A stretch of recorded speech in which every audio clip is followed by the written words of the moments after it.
Oke, di video kali ini saya ingin memberikan review match untuk pertandingan dari PSIS Semarang dengan PSM Makassar, di mana PSIS Semarang berhasil memperoleh 3 poin setelah mengalahkan PSM Makassar dengan skor 4-0. Jadi di video kali ini saya berharap kalian sudah nonton video preview yang kemarin saya sudah buat ya, karena ini sangat berkaitan sekali untuk analisa saya di pertandingan kali ini.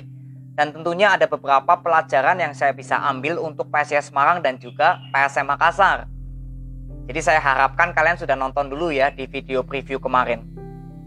Jadi di pertandingan kali ini untuk PSIS Semarang tentunya yang menjadi sorotan utama saya. Karena saya ingin lihat di pertandingan lawan PSM, ini apakah PSIS Semarang ini sudah bermain konsisten atau belum. Karena saat berhadapan dengan Persebaya dan PSS Sleman, ini PSIS Semarang bermain cukup bagus. Tapi kita tahu ya, pada saat lawan Persebaya kan kalah. Lalu lawan PSS Sleman kan penampilan PSS Sleman memang lagi inkonsisten gitu ya. Sempat mengalami loss streak cukup banyak. Makanya lawan PSM Makassar inilah yang menjadi ujian untuk PSIS Semarang sesungguhnya. Ini yang saya harapkan. Sedangkan untuk PSM Makassar tentunya yang saya ingin lihat kan tinggal konsisten aja. Karena di setiap pertandingan saya selalu bilang seperti itu ya. PSM Makassar tinggal konsisten. Paling yang saya lihat hanya starting line up-nya aja. Nah di pertandingan kali ini kalau kita lihat dari starting line up kedua tim, sebenarnya PSIS Semarang dengan PSM Makassar kalau boleh saya bilang gak terlalu banyak melakukan rotasi pemain. Di sini dari PSIS Semarang, Wawan yang dimainkan dari awal, Vitinho masih di bangku cadangan ya. Jadi di sektor tengah ada Bayu Fikri, Rumbino dan juga Septian David. Wawan ditaruh di sebelah kanan, Marukawa di kiri dan di depan ada Fortes. Lalu dari PSM Makassar, di sini Zaki yang bermain dari awal. Jadi Yakob masih dicadangin. Lalu Pluim justru dicadangin ya. Jadi artinya kan di sini Everton dan Sananta langsung diduetkan bersama. Biasanya Everton yang lebih banyak membuka ruang lah. Atau mungkin Kenzo di sini yang lebih harusnya aktif untuk menggantikan posisinya Pluim gitu ya. Lalu di belakang ada Agung Manam, Akbar Tanjung dan Erwin Gutawa. Nah, justru yang saya harapkan di pertandingan kali ini PSM Makassar bisa bermain konsisten, tapi justru seperti bukan PSM yang seperti biasanya ya, seperti bukan perform PSM Makassar yang bisa bermain cepat, efektif, passing-passing banyak yang lebih berhasil. Tapi justru di pertandingan kali ini seperti nggak biasanya, banyak passing-passing yang miss gitu ya, atau mudah ditebak oleh pertahanan dari PSIS Semarang. Nah ini yang saya simpulkan bahwa memang banyak pemain-pemain dari PSM Makassar yang memang seperti lagi ngeflop ya. Sananta, Kenzo, Agung Manam, Akbar Tanjung, Zaki ya, 5 pemain dari PSM Makassar. Ini kalau saya lihat ini lagi ngeflop. Dan sebenarnya saya bisa memaklumin ya, kalau pemain sepak bola, kalau kita lihat ya di luar negeri pun juga sama. Itu ada saatnya pemain-pemain dari suatu tim itu ada saatnya ngeflop. Dan ini menurut saya memang harinya PSM Makassar. Untuk pemain-pemainnya seperti lagi ngeflop. Entah masalah fisik, entah ada masalah internal lainnya, ya itu kan saya nggak tahu ya. Itu kan faktor X yang hanya diketahui oleh internalnya PSM, yang hanya diketahui oleh pelatihnya sendiri, Fernando Tavares. Kita sebagai penikmat pertandingan atau penonton di dalam pertandingan nggak bisa menyimpulkan apa-apa. Itu hanya internalnya PSM yang tahu kenapa pemain-pemain PSM kok seperti nggak perform. Nah karena inilah yang membuat saya justru melihat permainan PSM Makassar nggak seperti biasanya. Padahal yang saya inginkan, kalau PSM Makassar bisa bermain konsisten, artinya kan skema permainan dari PSIS Semarang yang sudah, kalau boleh saya bilang cukup bagus di 2 pertandingan terakhir, ini akan mendapat persaingan yang cukup bagus ya. Kalau skema permainannya PSM berjalan dengan bagus. Tapi justru di pertandingan kali ini, ketika PSIS Semarang yang sedang bagus-bagusnya di sektor lini serang ya terutama, tapi justru skemanya PSM Makassar ini nggak bisa optimal.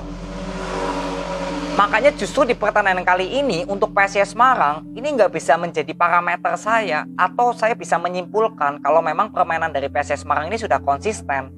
Karena memang permainan dari PSM Makassar ini nggak seperti biasanya.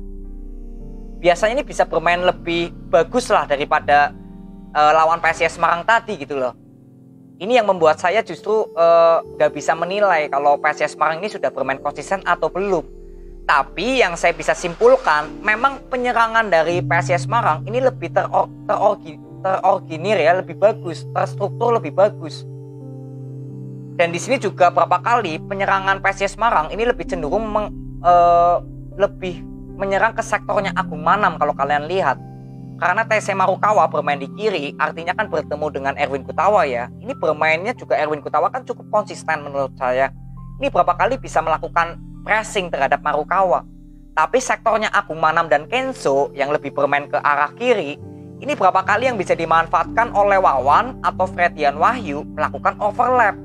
Dan ini terbukti dari gol pertamanya PSIS Semarang melalui golnya Septian David. Ini melalui sektor kanan, melalui sektor tengahnya Kenzo dan juga Agung Manam yang membuahkan gol pertama untuk PSIS Semarang. Lalu gol kedua dari Bayu Fikri ini melalui set play bola mati, melalui corner kick. Jadi kalau sudah melalui set play bola mati kan tinggal tergantung aja penjagaan pemain PSM dengan PSIS Semarang. Karena ini bukan melalui skema permainan gitu loh. Dan di sini memang Bayu Fikri yang akhirnya bisa melakukan headingan yang cukup keras ke gawang dari Ardiansyah. Ya, jadi di babak pertama sudah unggul 2-0 untuk PSIS Semarang. Dan saya juga nggak bisa menyimpulkan apakah perform dari Ardiansyah, kiper dari PSM, ini bermain bagus atau jelek.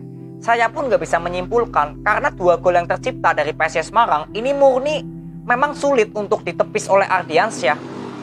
Ya, karena memang lini belakang dari PSM Makassar menurut saya yang memang kurang maksimal dari Akbar Tanjung, Agung Manam, dan Kenzo. Ini 3 pemain yang menurut saya membuat gol pertama dari Septian David bisa tercipta. Lalu yang kalau gol kedua dari Bayu Fikri ya memang tinggal man to man aja gitu. Lalu di babak kedua di sini Yakob Sayuri langsung dimainkan, Pluim langsung dimainkan juga ya. Tapi sebenarnya dari skema permainan PSM Makassar di babak kedua memang sedikit lebih baik daripada di babak pertama. Tapi ini juga kembali lagi ya, berapa kali overlap yang dilakukan oleh Yance dan Yakob ini berapa kali sering telat. Saya juga nggak tahu kenapa ya penampilan Yance dan Yakob juga lagi seperti ngeflop ya. Ini kembali lagi internal PSM yang tahu. Saya nggak boleh menyimpulkan karena ini sudah tergantung dari pemain dan juga ya pelatih yang lebih paham gitulah. Ya ini jadi berapa kali overlap dari Yance dan Yakob ini hampir nggak terlalu terlihat di pertandingan kali ini. Terutama di babak kedua ketika Yakob sudah bermain. Kan biasanya kan Yakob dan Yance ini kalau melakukan overlap di setiap pertandingan cukup bagus ya. Tapi justru di pertandingan kali ini seperti nggak terlihat ya kontribusi overlap dari Yance dan juga Yakob. Ya Yakob ada beberapa kali lah yang bisa melakukan skill individu ke depan. Tapi overall kan nggak terlalu terlihat maksimal ya overlap dari Yance dan juga Yakob. Yaitu karena kembali lagi ke perform pemainnya PSM Makassar yang saya lihat lagi ngeflop. Ya jadi untuk kekalahan ini menurut saya ya tentunya sedih, kecewa ya pasti. Karena tim kesayangannya kalah gitu ya. Apalagi kemasukannya 4. Pastinya sedih dan kecewa ya pasti. Tapi kalau menurut saya harusnya bisa dimaklumin. Karena apa? Kita tahu masalahnya PSM Makassar ini di mana. Jadi kalau kita sudah tahu masalahnya apa, ya kita tinggal tegakkan kepala lagi. Kita belajar dari kekalahan ini untuk bisa menjadi lebih kuat lagi di pertandingan besoknya. Ya, karena PSM Makassar setelah ini kan bertemu Borneo. Jadi harus kembali lagi tegakkan kepala. Ya, jadi menurut saya nggak terlalu harus berlama-lama sedih atau kecewa lah. Harus bisa secepatnya dilupakan. Karena apa? Kita tahu masalahnya. Kecuali kalau kalah, bermain bagus tapi kalah. Nah ini yang menurut saya lebih kecewa ya seperti ini. Kalau misalkan PSM Makassar bermain bagus tapi kalah. Tapi kan persoalannya kan beda di pertandingan kali ini. Justru karena banyak pemain PSM Makassar yang ngeflop gitu kan. Makanya skema permainan PSM Makassar nggak berjalan. Jadi permainan PSM Makassar ini nggak seperti biasanya. Nah ini kan sudah tahu kita masalahnya. Ya, jadi ya tinggal kita tegakkan kepala, kita lupakan aja dan kita lakukan evaluasi yang bisa diambil dari pertandingan kali ini gitu. Ya, dan untuk PSIS Semarang tentunya selamat kalian mendapatkan 3 poin di pertandingan kali ini ya. Tentunya saya boleh simpulkan di 3 pertandingan secara berturut-turut PSIS Semarang sudah membuktikan bahwa ketajaman lini serangnya sudah mulai bagus. Skema permainannya sudah mulai bagus, terutama gol dari Septian David yang pertama. Lalu Nur Yulianto yang keempat itu melalui set play bola hidup dengan skema yang cukup bagus.